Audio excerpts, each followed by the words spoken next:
PPMPA नवाबज़ादा जाम शबीर अली खान पारां UC पीर केहू जे board मुतासरन के 50 टेंट ॾिना विया।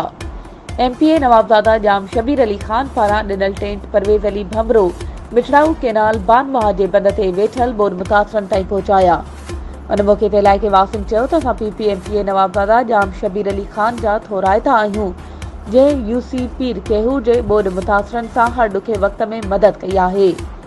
इलाइक़े वासियुनि वधीक चयो त परवेज़ भमरो ॿियनि वॾेरनि वांगुरु नाहे। पार्टी जो मिलियल माल उन्हनि वटि ईंदो आहे त असां ताईं पहुची वेंदो आहे। असां सलाम पेश कयूं था जाम शबीर अली खान खे, जंहिं असां ताईं टेंट पहुचाया। परवेज़ अली भमरो चयो त जाम शबीर अली खान जा थोराइता आहियूं, जंहिं UC पीर केहू जे बोर्ड मुतासरन जी वाहड़ कई। वधीक ख़बरूं ऐं अपडेट्स जे लाइ असांजे चैनल खे सब्सक्राइब कयो ऐं बेल आइकन खे प्रेस करणु न विसारिजो त जीअं असांजी हर नई अचण वारी वीडियो तव्हां ताईं पहुची सघे।